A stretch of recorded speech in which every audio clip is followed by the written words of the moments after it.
They called the daylight theirs. From the first hours of the war, every plan, every doctrine, every dream of victory belonged to the sun. Engines roared under blue skies, contrails drew white scars above Europe. But when the light faded, the sky turned against them. Night was German. The Luftwaffe ruled the darkness. Their twin-engine fighters, Ju-80s and Bf-100s and 10s, moved through black air guided by primitive radar and searchlights that combed the clouds like blind hands. British bombers died by the hundreds each month, torn apart before they even saw their killers. The Americans watched from across the ocean and took notes. They had no answer to night. When US air crews joined the bombing campaign in 1943, they believed daylight precision would spare them the problem. But the weather, the smoke, and the endless cycle of raids meant the war would not stay in daylight. Convoys moved at dusk, trains rolled at midnight, pilots landed by the glow of burning cities, and the Germans came for them in darkness. The Army Air Forces had no night fighter worthy of the name. They borrowed British Beaufighters, converted P-70s, and hoped for the best. They mounted radar sets in planes never built to carry them, and prayed the static would quiet long enough to lock on. It seldom did. Radar was still an infant, fragile, secret, temperamental. Its green screen flickered like a heartbeat, showing ghosts that came and went. Operators leaned close, sweat on their headphones, trying to tell rain from enemy. Every echo could be a bomber or nothing at all. Commanders knew that to fight at night they needed more than courage. They needed a machine built for the dark. Something that could find a target without light, strike without being seen, and disappear before anyone understood what had happened. A hunter that lived where sight ended. In California, a small company named Northrop was already dreaming of such a thing. Jack Northrop believed the future of flight belonged to machines shaped by function, not tradition. He had built flying wings, radical prototypes that frightened accountants and fascinated engineers. When the Army asked for a dedicated night fighter, he promised to build one from the ground up around radar itself, a plane that would see through blackness. The design that took shape on his drafting tables looked nothing like the sleek Mustangs or Thunderbolts that ruled the day. It was enormous, black, twin-boomed, with a bulbous nose housing the radar and a crew of 3, pilot, gunner, radar operator. Its belly carried 4 20mm cannons. Its top turret 4.50 caliber machine guns that could turn with the stars. It would fly higher, farther, and deadlier in the dark than anything before it. When Northrop engineers rolled the prototype out under the hangar lights in 1942, even the test pilots hesitated. It looked alien, too heavy, too strange, too black. Someone joked it resembled a spider. The name stuck, Black Widow. The P-61 was born into skepticism. Day war pilots dismissed it as a curiosity. Generals grumbled that the war would be over before night fighting mattered. But the reports from Europe said otherwise. Searchlights still swept British skies, and German bombers still came. If America wanted to own the night, this was the price. Testing began in secret over the Mojave. The desert sky was perfect for it, dry, silent, endless. Pilots climbed into darkness with only a faint red glow from their instruments. They learned to trust the radar operator's voice more than their own eyes. Targets appeared as green blips crawling across glass. No horizon, no stars, just blind faith in an invisible signal. The first live intercepts came months later over the Pacific. A Japanese Betty bomber vanished from radar one night and never returned. The kill was confirmed by witnesses on the ground who saw only a flash in the clouds. For the crew of the P-61, it was proof. For the rest of the world, it was rumour. Officially, the Black Widow did not exist yet. Its missions were unrecorded, its victories unclaimed. But somewhere in the dark above the ocean, an idea had taken flight. The notion that the night no longer belonged to the enemy. The Americans had built something new, something the Germans did not yet know existed. A weapon invisible by design, guided not by the eye but by mathematics and electricity. A machine that turned darkness itself into an ally. They had solved the problem of the night, and soon the night would answer. They called it a machine ahead of its time, but time moved quickly in war. Every month that passed rewrote the rules, and every week something new took to the sky. The P-61 was just another number in a world of numbers, until the first one left the ground. At the Northrop test field, engineers watched from the runway as the huge black shape accelerated under the desert moon. Its engines howled higher and higher until it lifted, too easily for its weight, too silently for its size. The crew disappeared into a pale line of stars. Down below, the sound faded, and the ground team looked at one another with the same thought. It shouldn't work. But it does. The early flights were cautious. They tested the radar first, then the guns, then the climb. Pilots learned to fly without sight, relying on instruments glowing faint red in the cockpit. The radar operator, usually seated behind the pilot, spoke in calm monotone, translating static into direction. At first, they were only hunting other friendly planes, B-25s pretending to be intruders. But even that made hearts race. In the black sky, imagination filled the empty space where light should be. The system was crude. A cathode tube no bigger than a hand, green lines bending and blinking. Each sweep was a breath. Each flicker could mean an enemy. Operators learned to feel the rhythm of it, the way a musician feels tempo. They could sense when a blip was real before they consciously knew why. They began to call it seeing in the dark. One night, the test crew spotted a target at 20 miles. The pilot throttled up, guided by nothing but the operator's voice. Turn left 5, level out, target ahead 2 degrees low. They never saw the lights, never saw metal, only a deeper shadow against the night. The gunner pressed the trigger for half a second. Tracer arcs vanished into blackness. Seconds later, the radar trace broke apart and disappeared. They had made a kill, and none of them had ever seen their enemy's face. Word spread quietly through Air Force channels. The Widow works. The Army ordered production before the prototype's paint had dried. Factories in Hawthorne and Long Beach began building wings day and night, the black paint absorbing every glint of sunlight that touched it. Crews volunteered faster than the planes could be built. Night fighting promised mystery, and danger carried prestige. But the men who qualified soon learned that glory and darkness rarely shared the same cockpit. Flying the P-61 demanded a kind of trust few had ever known. Trust in machines, in crewmates, and in instinct. They called themselves Nightcats, half joking, half proud. The first combat squadrons formed in early 1944, the 6th, the 422nd, the 425th. They trained in silence, radio discipline, radar practice, mock intercepts. Every flight ended with the same sentence written in the logs: no visual contact. At first, commanders questioned the reports. No enemy seen, no victory confirmed. But when radar plots from ground stations matched the pilots' claims, doubt began to fade. When the first Widows shipped overseas, they went not to Europe but to the Pacific. Japan's night raids against New Guinea and the Solomons had grown bold. American airfields burned after midnight, and searchlights could not find the attackers in time. The Widow would hunt them. It arrived quietly. No ceremony, no photographs. Crews assembled the planes on island runways still smoking from recent raids. They painted the name on the nose in red script. Lady in the Dark, Moon Happy, Time's Up. Each name reflected a different superstition, but they all meant the same thing. Fear was now mutual. The first missions were cautious sweeps. Pilots patrolled above black ocean, radar glowing like a heartbeat. The operators whispered headings through intercoms. Sometimes the signal vanished. Sometimes it grew.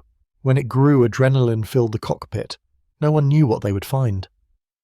One night, a P-61 crew tracked a faint echo moving slowly toward base.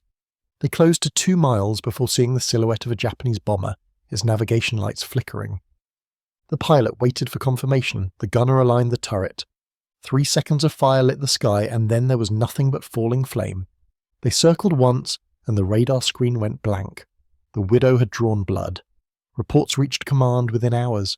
The Black Widow had done what no other aircraft could: locate, pursue, and kill a target in total darkness without guidance from the ground. No flares, no moon, no luck.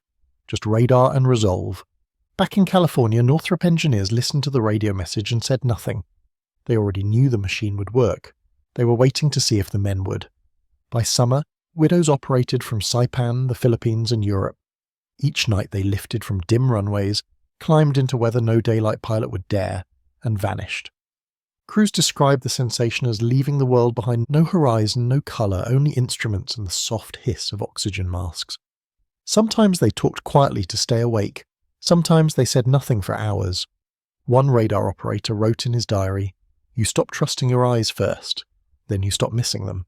Another said, "We fly in a hole in the universe and come back with ghosts on film." In Europe, the first Widows met German bombers over the Channel. Luftwaffe crews were used to hunting, not being hunted. When their comrades began to vanish at night without warning, rumours spread of an American Phantom. Some called it the Black Twin with red eyes. They were not far from truth. The Widow's twin booms glowed faintly where the exhausts burned, 2 red sparks in endless black. As kills mounted, confidence grew. Crews began taking photographs of their radar scopes after each mission. Green screens with streaks of light marking where the enemy once was. They framed them like trophies. No smoke, no wreckage, only proof that the unseen could be conquered. In one recorded engagement, a Widow intercepted a German Ju-88 over France. The operator guided the pilot to within 1,000 feet before visual contact. For an instant, the bomber filled the canopy, black shape against darker sky. A burst of fire, a flash, and both radar blips vanished. The crew thought they had died too, but moments later their own instruments steadied. The bomber had exploded mid-air. They never saw the wreckage. By late 1944, the P-61 was no longer an experiment. It was a doctrine. Day belonged to the bombers, night now belonged to the hunters, and the Germans were running out of places to hide. Yet even victory carried unease. Pilots described how the darkness changed them. One said, "You can't fight what you can't see without becoming part of it." Another refused to fly daylight missions afterward. The sun felt too loud. They had lived too long in silence. The Army sent psychologists to evaluate the crews. They found high discipline, low fear, and a strange calm. No one quite understood how to classify men who hunted shadows, but their results were undeniable. When news of the Widow's success reached German intelligence, analysts scoured wreck reports. None mentioned such a plane. They dismissed the stories as propaganda. It was easier to believe the Americans were exaggerating than to admit a new kind of war had begun. By the winter of 1944, the experiment was over. The Widow had proven itself, and somewhere in a hangar under blackout curtains, technicians prepared it for Europe's longest nights, the ones still waiting over France, Belgium, and the Ardennes. By the spring of 1944, the night over Europe was alive with whispers. Radar stations hummed across England. Operators sat in dim rooms tracing green lines across endless grids of sky. They watched blips fade and return, aircraft crossing invisible borders above the clouds. But something new had joined the picture, something faster, quieter, and unidentifiable. The enemy couldn't see it, couldn't hear it, and couldn't believe it existed. The first P-61s arrived in England under blackout. Even their crews weren't allowed to speak of them. The aircraft were parked at remote airfields, covered with tarps in daylight, flown only at night. Mechanics called them the Widows, half in jest, half in warning. The name suited the machine, and the machine suited the darkness. For the Americans stationed among British night fighters, the Widow felt like the future. It didn't rely on spotlights or moonlight. It hunted through electricity, through invisible pulses bouncing through air. Pilots learned to interpret radar sweeps as instinctively as others read the horizon. The operator would call, "Contact, bearing 035, range 12 miles, and that was enough. The pilot turned into the unseen. Over France, German bombers and reconnaissance aircraft flew supply missions to coastal batteries and V-weapon sites. They had grown used to near-total freedom after dusk. The first time a P-61 intercepted them, the encounter lasted less than 30 seconds. There was no warning, no searchlight, no tracer, no sound. One moment, the bomber's crew was alone in the sky. The next, cannon fire ripped through their fuselage.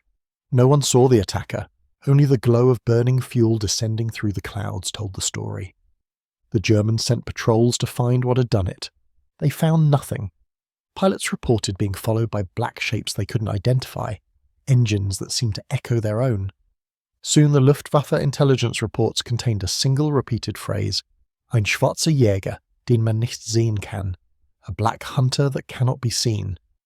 To the Americans, it was just another mission logged in neat handwriting. Enemy aircraft destroyed, no visual contact, crew safe. As summer advanced, the Widow's presence spread. In Italy, they prowled the skies over Anzio and the Po Valley, intercepting intruders that harassed convoys at night. In the Pacific, they flew over jungle and ocean, guarding airfields and fleets alike. Wherever darkness offered shelter, they followed. Each mission followed the same ritual. Takeoff lights dimmed. Engines rose to a low thunder that trembled the ground. Once airborne, everything went black except the cockpit's dull red glow. The pilot focused on instruments, the operator on radar, the gunner on the unseen world outside. They spoke little. Every word carried the weight of distance and trust. Targets appeared as pinpricks on the scope, tiny sparks against green haze. The operator tracked them with mathematical calm. Range closing, altitude steady, bearing constant. The pilot manoeuvred by faith alone. When visual contact came, it was sudden and final. A dark outline filled the windscreen, a flash of wings, and then the guns roared. The night swallowed the rest. Radar film from those missions looks abstract now, lines and arcs of light like some forgotten language. But to those who flew, each curve meant life or death. They memorized those shapes until they dreamed in them. In one famous encounter, a P-61 from the 422nd Squadron pursued a German Heinkel bomber over the Ardennes. The crew stalked it for 20 minutes without seeing more than a shadow. When they finally opened fire, the German pilot tried to dive, but his instruments betrayed him. The bomber hit a forest ridge and exploded in silence. The Widow flew home through smoke that glowed faintly in starlight. They never learned the names of the men they killed. They never forgot the light of their fire. For the Germans, the change was terrifying because it was invisible. Night, once their refuge, had turned predatory. Pilots began flying lower, faster, shutting off navigation lights altogether. That only made them easier prey for radar. Each attempt to hide fed the system that found them. When dawn came, the airfields in France and Belgium were littered with new wreckage, planes that had fallen without witnesses. To ground crews, it seemed as though the sky itself had turned against them. But the Widow's dominance carried a secret cost. Inside the cockpit, isolation grew heavy. The same blackness that protected them also consumed them. Some pilots returned from missions, unable to remember what they had done. Others reported vertigo, a sense that space itself had inverted. Flying by radar meant surrendering your own eyes. It meant trusting machines to decide reality. In that bargain lay both safety and unease. One operator later wrote, "After a while you start to think the scope is more real than the world outside. The world can lie, but the scope doesn't." He was wrong, of course. Radar lied often, but its lies were comforting. By autumn, the Widow's reputation had grown beyond fact. Germans whispered that the Americans had built a plane coated in black material that absorbed light, that it could hear radio waves and see through clouds. The Allies didn't correct them. The truth was enough to inspire awe. The myth did the rest. In the Pacific, the 6th Night Fighter Squadron used Widows to defend Saipan. They called one of their aircraft Moon Happy. On a humid night in 1944, it intercepted a Japanese bomber near Iwo Jima and scored what became the last confirmed air-to-air victory of the Pacific War. When the wreckage was recovered, it showed no signs of having seen its killer. The Widow had come and gone unseen like the night itself. Over Europe, the 422nd Squadron claimed kills during the Battle of the Bulge. Patrolling skies filled with snow and flak bursts that looked like dying stars. They protected convoys from unseen intruders, guided bombers home by radar, even rescued lost aircraft by talking them down through cloud. The Widow had become more than a weapon, it was a shepherd of the dark. But as 1945 approached, the crews noticed something eerie. They were running out of targets. The Luftwaffe's strength crumbled. Night raids ceased. The silence felt unnatural. One operator described it. "We'd take off, climb into nothing, and feel like the war had vanished." Yet the Widow kept flying, hunting ghosts in a sky that no longer answered back. To those who fought on the ground, the plane was almost mythical.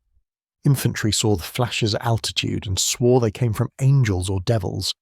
In towns below, people pointed upward at red dots moving through cloud and whispered stories. Few had ever seen a P-61 clearly. Fewer still understood what it did. They just knew that somewhere up there something watched. It was not a glamorous role. No parades, no newspaper headlines, no ace scores painted on the fuselage. The Black Widow worked in silence and anonymity, but for the men who flew it, that was enough. They knew that as long as they owned the night, dawn would come easier. In January 1945, a Widow from the 548th Squadron intercepted a Heinkel near the Rhine and destroyed it in a burst of cannon fire. It was one of the last air-to-air kills of the European War. When the crew landed, they stepped out of the cockpit into a sunrise that felt almost wrong. They had lived too long without light. They packed their gear, logged their mission, and wrote one sentence in their report: "Enemy destroyed. No visual." The hunter had done its work. The war was changing, but the sky still belonged to no one. Every night it opened again, vast, black, and patient. The Germans had once believed they owned it. Now even they flew through it with the same unease the Allies once felt. There were no front lines above the clouds, only silence, flickers on radar, and the knowledge that somewhere out there someone was listening. By early 1945, the Widow's legend had spread far beyond its reach. In bars and mess tents, airmen told stories of planes that could see through the dark, that struck without warning and vanished before anyone could react. The details changed with every telling, but the ending never did. The enemy always fell, and the Widow always disappeared. Reality was quieter. Each mission was a study in patience and exhaustion. Long hours of empty sky, a few seconds of chaos, and then the long flight home. Over France, Belgium, and the Rhineland, night fighting became a war of mathematics. Radar stations on the ground triangulated contacts and fed them to the aircraft. Operators plotted positions on maps. Pilots adjusted their headings by fractions of degrees. No one saw their enemy until it was already over. Kills were confirmed by deduction, not by sight. In that way, night fighting was less like combat and more like solving a riddle that tried to kill you back. But sometimes even the riddle fought back. In one mission, a Widow crew intercepted what they believed was a German night fighter over the Ardennes. The radar showed the target turning sharply, unusual behavior for a bomber. The operator called corrections. The pilot followed. The distance closed rapidly. Then out of the darkness, tracer fire streaked past the cockpit. The enemy had found them first. Both aircraft circled in the blackness, each guided by instruments that showed more lies than truth. When they finally broke apart, neither side had scored a hit. The Widow limped home with holes through its wings, the crew shaken but alive. It was the first time they'd realised their own tactics could be used against them. The Germans were learning fast. Captured reports and radar fragments told them enough to build countermeasures. They began equipping night fighters with their own radar, installing radar warning receivers, and developing new tactics to evade pursuit. But each improvement only made the Widow crews sharper. It became a game of reflection. Move, counter-move, signal, silence. The war was no longer about strength, but about who could see first. To fly those missions demanded more than courage. It demanded composure, the ability to sit in darkness, surrounded by static, trusting a glowing screen to reveal truth. Some men mastered it. Others didn't. There were quiet breakdowns, unspoken fears, pilots who refused to fly without the radar operator they trusted. The bond between the two was absolute. One guided, the other believed. It was a partnership built in noise and darkness. Crews developed their own language, clipped phrases, half words understood only by those who had heard them 100 times. A steady tone in the operator's voice meant all was well. A pause meant danger. In some cases, the radar operator was younger than the pilot by nearly 10 years. Yet in combat, his voice carried absolute authority. One pilot later said, "You don't argue with the man who can see the ghosts." The operators became experts in interpreting uncertainty. They could tell when a contact was a friendly bomber by the rhythm of its movement, when a phantom blip was just weather, and when a real enemy was trying to hide. The human mind paired with a flickering machine became a new kind of weapon, half intuition, half calculation. It was no longer about eyes and reflexes, it was about patience, logic, and nerve. The Widow's turret gunner, seated high above the fuselage, often saw nothing at all. His job was faith. He fired when the pilot said fire. Sometimes the gunner aimed at empty skier, and still the target vanished. Later, the operator would show him the radar log, proof that he had hit something invisible. Those moments felt unreal, like striking down a ghost. But ghosts could strike back. When radar failed, there was no backup. A shorted circuit, a broken cable, and the aircraft was blind. Crews described the sensation as being thrown into a pit with no walls. The world shrank to engine noise and the red glow of the cockpit. They flew by instinct then, the pilot counting seconds between turns, the operator praying for a flicker of signal to return. In those moments, the sky felt infinite and small at once. Over Germany, the night was no longer silent. Searchlights swept lazily through haze, probing for enemies that moved faster than they could track. Anti-aircraft guns fired blind, bursts of light reflecting off clouds like distant lightning.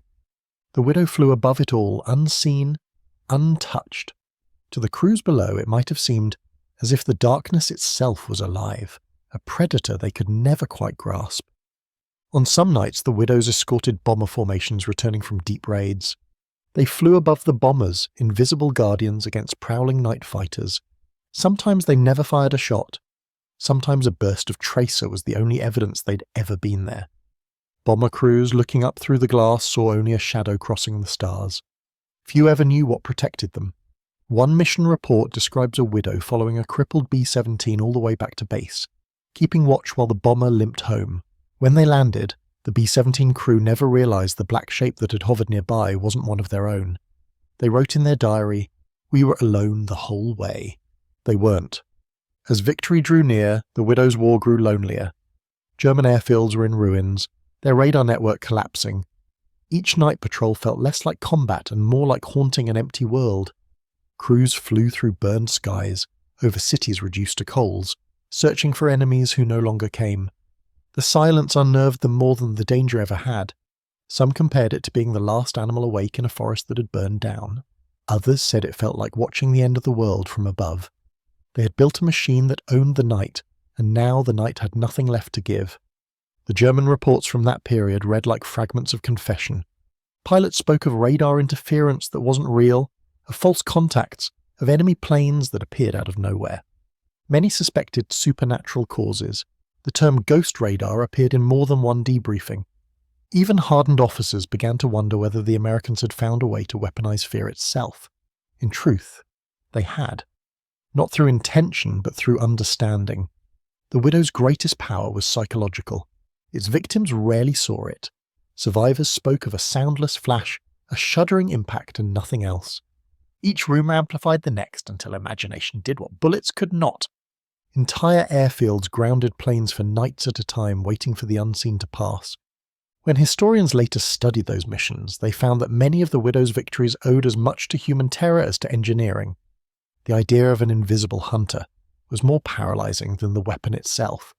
It was a lesson that would echo far beyond the war, that control of perception was control of reality, that fear, once unleashed, needed no proof to exist. By March 1945, the last German night units were exhausted. Fuel shortages grounded more aircraft than enemy action ever could. Radar stations went dark for lack of power. Yet the Widow kept flying, hunting shapes on empty screens, searching for signals that would never return. The crews joked grimly that they were chasing their own reflections. They had won the Shadow War, but victory in darkness left no celebration, only a fading echo in the static.